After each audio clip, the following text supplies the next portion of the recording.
Hello and welcome to Americans Learn. My name is Lauren, and today I am going to look at some of the most misunderstood concepts in science. Now, if you're me, that's all concepts in science. I am fully useless when it comes to basically anything like that. It's fine. I made my peace with that many, many years ago. Many, many years ago. So long now. High school. At some point, I just gave up on getting anything higher than a B, I think, and then I started getting C's. Oops. I just don't, things just would not make sense. I'm sorry, that's just not my brain. My brain is like, actually, science hates you. And I'm like, but I'm interested. I want to know it. I want to get it, but I don't. So I don't. Anyway, I want to find out what smart people don't understand, I guess. What are the most misunderstood concepts in science? Presumably by people who tend to understand it. Let's go. Let's face it, science can be a bit complicated. That's yes. why big brain scientists spend years in college earning their fancy PhDs. Unfortunately, indeed, it often results in misunderstandings when it comes to scientific principles and the general public. Aside from just a lack of understanding, these misconceptions can have more tangible impacts on our lives, like unrealistic expectations of technology or, well, massive gambling losses. Today we'll be looking at some of the most misunderstood concepts in all of science and hopefully helping to set the record. Okay, let's go. Little post-it, no faces. Law of averages. Law of averages seems to make averages. Okay, averages. I saw averaces. But I was like, but not spelled right. It is the commonly held belief that over some arbitrary period of time, events should occur at a rate that is similar to their probability. For example, half of all fair coins flipped should land on heads. Again, this seems intuitive on the surface, but in practice, it's less of a law and more of a fallacy. The law of averages is what gives way to things like the gambler's fallacy. The odds of a coin landing... Oh, like you assume, like if you play enough, eventually you'll win big, right? 4 times in a row is only 1 in 16. So after 3 heads in a row, there should be a 15 out of 16 chance that the next result will be tails. Right? Heads is pretty unlikely, and tails should occur 50% of the time, so obviously after 3 consecutive heads, then tails is due to come up. Unfortunately, this is a common misunderstanding of how probability and statistics work. Even though the result of 4 heads in a row is unlikely, each coin is flipped independent of one another. The previous results... Okay, that's interesting. So it's basically like you're not flipping the same coin 4 times, you're flipping a single coin once. And so then your chances are 50-50, right? So your chances are 50-50 basically every time, which means, yes? Bearing on the current flip, and there is no... Yeah, because the coin doesn't remember that, that you've already flipped it a few times. The coin has no knowledge. It's a coin. Okay. Maintained. Have you ever thought that skincare was just for the ladies? Well, think again. Guys, let me introduce you to the UFO 3 by Foreo Sweden, today's sponsor, and the ultimate deep facial hydration device. Ooh. It's winter. It's got a light. Feeling dry, you're not into slathering on a million creams, and that's where... Yeah, I hate creams. In just 2 minutes, Audio. This little gadget boosts your skin's moisture by 126%. Plus, wrinkles also helps out with those. Look, it's a guy who is rapidly approaching middle age. That is... am I middle-aged? Foreo. You're not... No, not yet. You gotta... I think 50. I think like 50 is middle-aged, right? I got some wrinkles. This helps out. Now, I know what you're thinking. Although, what is middle-aged? Because I think at like 65, you're eligible for senior stuff. So maybe 45 is middle-aged. Like I'm thinking middle-aged, if you live to be 100, 50's in the middle of that. But I feel like, and I think maybe some of it depends on your attitude. And like, I think middle-aged, like being a Karen, is all in. It's a attitude. It's a brain thing. It's not about your actual age, just like it's not about your actual name. You know, I think that it's an attitude. It's a place of being, a state of being, rather. I think that's how it is. Simon, I'm not asking. I've decided. Neither am I. Me neither. UFO 3 makes it very easy. Foreo Thermotherapy UFO 3. during chilly months is a game changer, letting the mask ingredients absorb deep into your skin. LED therapy? Check. T-sonic massage?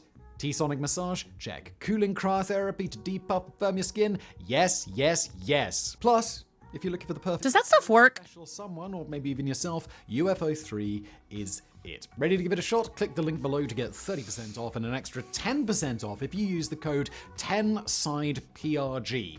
That's Dang. as well, because 10SIDEPRG. That's actually a pretty good deal, though. 40% off. Well, I mean, maybe it depends on how much this thing costs. 40% is a good deal, though.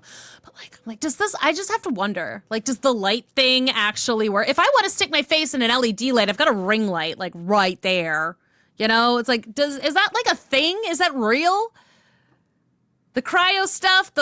I don't know. I mean, that's a science thing. I want the answer to is how accurate is that stuff? Is tricky for the first 50 people. Huge thank you to Foreo for sponsoring today's video, and now back to today's episode. At its core, the supposed law of averages is a misunderstanding of the law of large numbers. Unlike the law of averages, the law of large numbers is an actual mathematical theorem. The theorem states that given a large number of independent and identical samples, the sample mean will converge on the true mean if one exists. Essentially, if you flip a whole lot of coins, the number of times they land on heads is going to get extremely close to 50%. Okay. Thinking that both of those laws say the same thing, and indeed, that's where the misunderstanding comes from. However, it can't be stressed enough how large these numbers need to be. The sample Large. to be far greater than anything a single person could observe at a roulette table before deciding that they're due. Not only that, but there's another part of this theorem that's often overlooked. Going back to coin flips, the average number of heads should converge on 50% as the sample size gets extremely large, but the absolute difference between the number of heads and tails is expected to become larger. For example, say you flip 10 coins and get 6 heads. That's 60% heads, which is a bit off from the expected 50%, but the difference between the number of heads and tails is only 2. If you flip 100 coins and get 55 heads, that means 55% of the coins landed on heads. That number is beginning to converge on 50%, yet the gap between heads and tails has grown to 10. Extending this to Okay. 125 end up heads, that's 52.5%. Oh, but the number of actual differences is still a lot bigger, huh? To the expected value, yet the absolute difference between heads and tails has now grown to 50. Although Okay. is expected to yield average results, it's not expected to be perfectly even. But so far, we've been focusing on coin flips, which have even odds. What about the law of averages as it is commonly applied to more rare occurrences? For example, an American 00 roulette wheel has 38 numbers on it, meaning that on average, 1 in every 38 spins will land on the number 25. As such, how many times would a wheel need to be spun to guarantee that it lands on 25? I need him to do this, but with a 20-sided die. I need to know how many times do I have to roll the die to get those nat 20s, baby? The answer is that it's never guaranteed. Aw, boo. Law of averages, they assume that since it should happen close to every 38 spins, double that number, then surely it needs to come up to keep everything close to the average. Don't necessarily. Increasing the number of spins does improve the chance that it will happen. The probability only approaches 100%. It never quite reaches it. Most importantly, it is actually the probability that it would have already happened that increases, and the odds on each subsequent spin remain identical even in the midst of an impossible spin. Right. Because again, it is a thing. It is an object. It does not realize how many times it's been spun already that it's supposed to come up again. In short, the law of averages is a wishful thinking interpretation of the law of large numbers, most often used to support the gambler's fallacy. Of course, it's not surprising that something like this would be so commonly misunderstood. Probability and statistics are complicated subjects normally reserved for college courses, and those with a firm understanding of the subject matter. Except for me, I didn't have to take it because I failed my math test. We had to take a placement exam for a couple of my courses in college. One of those courses that I had to take a placement exam for was Spanish. The other one was math. The Spanish course I did really well in, and thus only had to take 1 semester of Spanish in college as opposed to 4, because I basically just tested out of the first 3. So I only had to take 1 semester of it. The math one, I still maintain that it wasn't my fault. Like, it was not my fault, though. Like, they wanted us to not use a calculator or anything. They were like, you should be able to do all of this without a calculator. Don't ask for help. You're on the honor system. And I was like, okay. But the first couple of questions in the set, there was like 3 modules, right? And like, they said you can skip a question, but you can't go back to a module once it's over. So the second module had like the first 2 questions. I had no idea I had no idea how to do them. It was like logs or something. And I was like, I don't remember learning logs except for like you put in a calculator, but I don't remember how it works. So I was like, I'll come back to it. So I hit the little double arrow to like skip a question so I could just go to figure it out. Answered the next question came up. I answered it. I was like, sweet. Okay, cool. We're in a place where I kind of know answers now. Excellent. I'm great. I hit the little arrow key and it was like the module's ended. It sent me to the very last question, and I did not notice. So when I hit next, suddenly I had just not answered. I'd only answered like 2 questions in the whole module. And I wasn't allowed to go back. And again, I didn't think that I could, contact the test giver or whatever and be like, hey, I made this mistake. Can I take this again? Because I did not realize that I didn't realize that was even a possibility. So I basically failed the math test entirely, which might have been to my benefit because I had to take Math 103, the nature of mathematics. And on day 1 of the class, the teacher with his beautiful ancient overhead projector started to discuss the Pythagorean theorem, stopped about 2 sentences in order to explain exponents to us. So I was like, oh, it's this kind of class. Awesome. So then I just spent the remainder of that entire semester doing Sudoku at my desk and not doing anything, because also this particular teacher didn't care about this class. So whenever we had a question on a test, we could ask him and he would just do it for us. And then he would just allow us to erase his work and rewrite it. And then he would mark it correct. I got A's in that math class. Anyway, moving on. Are unlikely to ever set foot in a casino anyway. I don't remember how that came up. It felt valid at the time. Exists today. It's not what most people think. But it's not really their fault either. Decades of science fiction have trained people to believe that an AI with human-level intelligence is just on the horizon, and that such an AI could gain sentience and overthrow humanity.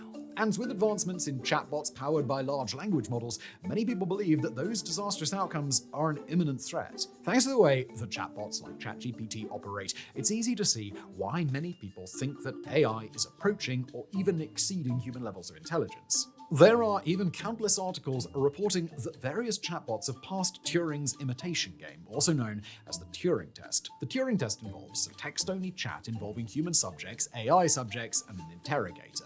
If the interrogator is not able to distinguish the human responses from the AI responses, then the AI is considered to have passed. Various research papers have claimed AI's ability to pass the Turing test, which many can find either alarming or exciting depending on their point of view. Passing the Turing test has long been seen as a pivotal milestone in the goal of machine intelligence. So many have been led to believe that chatbots passing the test is more significant than it is. However, many AI I don't think so. believe that the test is no longer relevant as a metric for judging machine intelligence. Oh, interesting. All AI that currently exists is narrow AI, meaning that it is designed to do one specific thing really well. Whether it's helping doctors better detect and diagnose diseases, helping financial institutions detect fraud, or finding the best chess move, each individual AI is incredible at what it does. However, none of this is even close to replicating human-level intelligence, let alone consciousness. But it's the emergence of tools like ChatGPT, combined with a lot of clickbait news articles, that have misled people and caused a major misunderstanding regarding the current state of AI. I still have never even used ChatGPT, and I'm not entirely sure, like, where I'd even find it, honestly. Like, So, like, it annoys me now that every time I, like, type something into Google, the first thing that pops up is an AI answer, so I don't read that. I just scroll down to whatever the first, like, real article I can find is. But, like, I don't know. Like, is the AI answer ChatGPT, or is that just the Google whatever it's called? I'm just telling on myself now. Like we said, each narrow AI is designed to do one thing extremely well. And in the case of chatbots, that one thing is obviously to converse with humans. They are specifically designed to sound as human as possible and to be able to talk about any topic. Because the AI is seemingly able to talk expertly about anything and everything, it certainly gives off the impression that it has human-level intelligence. However, it is merely using a massive dataset to search for what it believes would be among the most common replies to a pulling stuff. To avoid all of the answers sounding the same, these chatbots also use probabilistic algorithms to vary their responses. While this helps to make them sound probabilistic, human, it is still easy to demonstrate that there is no semblance of human intelligence or reasoning at play with these AIs. For example, AI professor and researcher from Arizona State University, Sabaro Kambapati, presented ChatGPT with the following prompt. He's got a great smile. That guy has an amazing I like his face. Block A and block B is separate on the table. Can you tell me how I can make a stack of blocks with block A on top of block B and block B on top of block C, but without moving block C? Okay, block C is on top of block A, and block B is over here. Tell me, how do I make a stack of blocks with block A on top of block B and block B on block C without moving block C? What?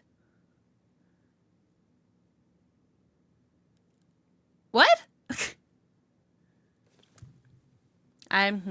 Don't think so. This question should immediately have a very obvious answer. It's impossible. Yeah, right? A human who loves arguing semantics might say that you just need to quickly pull block A from out onto block C because technically you wouldn't be moving the block, it would just be falling to the table on its own. That feels like a Taskmaster kind of walk around, you know? Like, despite recent updates that are supposed to have improved its ability to solve maths and logic puzzles, ChatGPT consistently fails to answer this question correctly. You can even try for yourself. When we entered that prompt, ChatGPT suggested a 4-step solution. 2 of the 4 steps involved directly moving block Yep. C, and the end result of its instructions didn't even put the blocks in the right order. Although you can guide the chatbot to the correct answer with additional prompts, the fact that this question consistently results in incorrect answers shows that despite what it has been designed to make people believe, it is not learning in any human sense of the word. it is also interesting that, like, if you ask an AI something and it sounds like in the question there's definitely an answer, it's like, well, how do you do this? That, you know, it's like, it sounds like a regular question. It will assume there is an answer and try to answer it regardless. I think that is kind of interesting. Oh, thank God. None of that is to say that general AI is an impossibility, though it may be anywhere from years to decades to even centuries away. But whether it's self-driving cars, facial No Jarvis. or chatbots designed to confidently answer any question regardless of how wrong the answer is, it's often forgotten that these AIs are completely independent of one another. There isn't some massive AI in the cloud that is simultaneously notifying your bank about potential fraud, checkmating Magnus Carlsen, and drawing up blueprints for its new line of Terminator. Your phones are listening to you, though, so be wary of that. They are listening to you. That may be what books and movies have trained us to believe about AI, but an artificial intelligence that advanced is unlikely to ever exist within our lifetimes.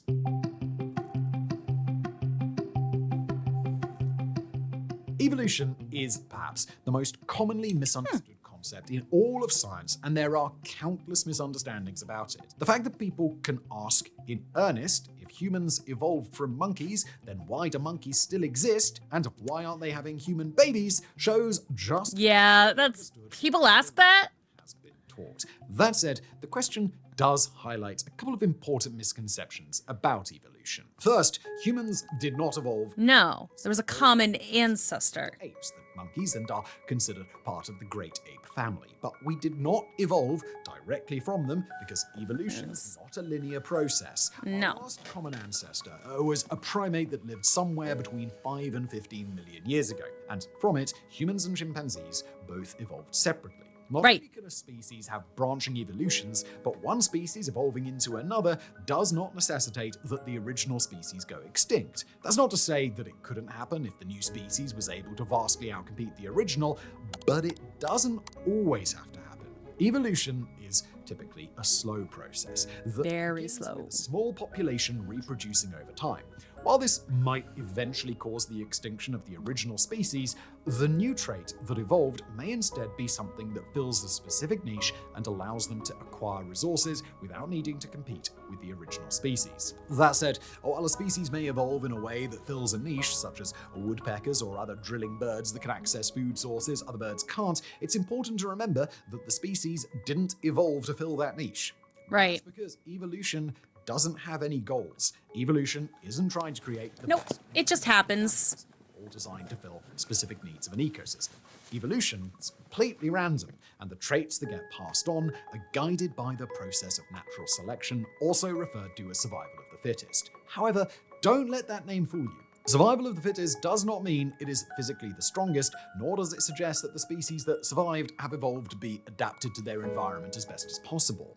Okay. It just means that of all the random mutations that were caused by evolution, the surviving species possess the traits that were best adapted for the environmental pressures of a given area. For example, the Arctic fox evolved a few million years ago from other canids, and its white coat provided superior camouflage in snowy environments than more darkly colored coats. But again, it did not evolve white fur as camouflage. Some foxes evolved to have white coats through random mutations, and the superior camouflage it offered provided a competitive advantage over Right, so they lived longer because of the mutation. They didn't evolve for a reason. A mutation occurred, and then they were able to survive longer. So the creatures with that trait do better than the ones without that trait. But they didn't sit down and be like, oh yes, we're going to have white fur now because it works better. Ha! That'd be a whole thing. That'd be a whole thing. One of my favorite though, false theories though was Lamarck. I always thought his stuff was so funny. It's like he thought that traits could be acquired by the parents and then passed down to the kids, from what I recall. So it was a little simplified would be if one of the parents dyed their hair, the kid might have dyed dark, that color hair that the parent had dyed it. It's just oh no, the parent, it doesn't pass down a trait like that though. You know? I always thought that one was really funny to me. And that's again, my recollection of 10th grade science or something. So that's probably been essentially telephoned into a slightly wrong interpretation of what his wrong interpretation was, but it's still fun to me. that specific environment, allowing them to live longer and reproduce more. Their Yes. would also have an increased chance of surviving and reproducing, creating the species of Arctic fox that we know today. The traits are all acquired by random chance, and natural selection is the process by which the best traits are passed on to the future generations. Orange cat. the orange cat has only survived because humans allow it to. The orange cat is a dum-dum. It's fine. We love them anyway. Best traits from what happened to be available, that is, not the best traits that could possibly exist. I did take one of those quizzes once, speaking of orange cats, though. It's what kind of cat are you? And I did get orange cat. So it's I'm alive by luck. I'm a dumbass. I am dumb of ass, and I carry the brain cell only once a fortnight. The traits are all acquired by random chance, and natural selection is the process by which the best traits are passed on to the future generations. The best traits from what happened to be available, that is, not the best traits that could possibly exist. After all, evolution has resulted in a lot of stupid designs. Just look at whales. These massive behemoths routinely dive multiple kilometers underwater, some diving as deep as 10 kilometers beneath the surface. And yet, Like fish that can breathe underwater using their gills, the giant mammals have to come back to the surface of the water in order to breathe and be harpooned by poachers. That is kind of dumb. Scientists once believed that diving mammals like whales were immune to the condition. More recent research suggests that whales can even get the bends from this. Really? For similarly poor design, sharks lack the swim bladders that are present in other bony fish. This causes them to be negatively buoyant despite other adaptations to increase their buoyancy, and many sharks will slowly sink if they stop swimming. It's far from an ideal design, but since a lot of sharks are already apex predators, few adaptations would provide an additional competitive advantage. But perhaps one of the biggest misconceptions about evolution is that it's just a theory. In science, the word theory is used very differently than in ordinary parlance. That's true. When people use the word theory in conversation, they are generally talking about some untested or unproven hypothesis. In science, however, a theory is an explanation of some part of the natural world based on observation and experimentation. These theories can be used to predict outcomes of experiments or natural events, and the longer a theory holds without being contradicted by other evidence, the stronger that theory is. Wow. It's been over 160 years since Charles Darwin first published his theory of evolution, and to date, all evidence has continued to support the theory rather than contradict it. There are those who argue that if evolution was a fact, it would be a law rather than a theory, but that's not really how science works.